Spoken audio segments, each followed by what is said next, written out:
Hi, I'm Kristen Memoli, and I am a visual artist in Huntington, New York. Today I'm going to spend some time talking to you about my urbex photography, and most specifically, a gifting series that I made at some of my favorite places. So it was about 2012 when I first discovered an abandoned house, and it was right behind the house where I was living, and it was kind of like a golden find. Not only was there the house, but there was an abandoned car, and you could see items in the back seat. There was literally a Bible opened in the woods to a specific verse, and that was it. I was completely hooked. So after that, I started realizing if I keep my eyes open, there are many abandoned places all around. And one of my favorite things to do is hike and kind of go off trail and find some cool spots. So this is when I found one of my most favorite places, which I have named Half House. It's probably more of a barn, not really a house, but I just fell head over heels in love with it. It's really deteriorated. Obviously, half of it is gone. And I just found myself kind of going back time and time again to revisit it. And it was at Half House that I decided to do this gifting series as a way to kind of say thank you and express gratitude to the spaces that I kept visiting over and over again. So one of the cool things that I like about Half House is that it's got this really beautiful open stairway that you can view, but you can't really ascend it, so you can't see what's upstairs. So I thought it would be neat to kind of present a series of pictures where I'm gifting whatever entity might live or have lived upstairs. So here you see me approaching Half House and kind of asking for entry, and then here leaving a gift for what might be upstairs. And then after that, I wanted to show a piece where maybe I was communicating with the kind of energy in the house that I loved so much. And you could see that the gift I brought was a playful piece of yarn. And here there's some communication where it's insinuated that the yarn was upstairs, but then rolled back down to me. So I felt like this was kind of a nice way that I could feel connected to the space and to the energy there.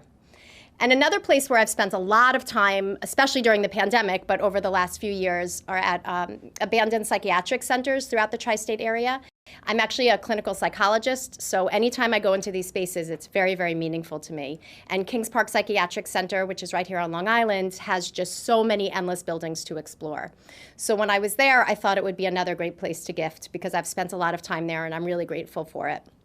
So sometimes in abandoned spaces, you'll see people will stage scenes. I didn't really want to do that exactly, but I wanted to kind of clean the place in a way. And here I'm showing the subject of letting light into the space. And that's kind of cool. In abandoned spaces, when light can come in, life then grows. So you'll get these mossy carpets. You'll get flowers growing indoors. You'll see trees growing indoors. So this was a way where I was kind of getting rid of some of the grit and grime and letting some light come in. And another thing that I loved about these spaces is, especially during the pandemic where I was not able to see my clients face to face, it allowed me to feel a little bit more connected to the imaginings of being with my client. So here I name this piece The Empty Chair, which is actually a practice in clinical psychology where you use an empty chair to communicate with someone that you cannot be with. And I couldn't be with my clients during the pandemic. So this is a way that I kind of pay homage to my missing of them. And then finally, more close to home, I spent a lot of time visiting a spot called Condry Hall, which is in Huntington. I named this the rink. I had heard that people actually would rent ice skates here to skate at a local pond.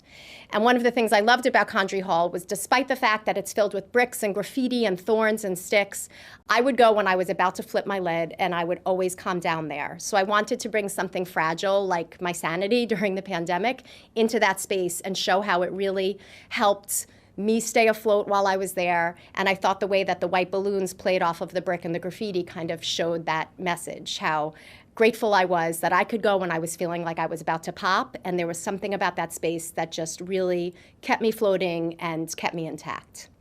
So thank you for listening to my story. See me on Instagram and keep an eye out for me in Huntington, and hope to see you. Thanks.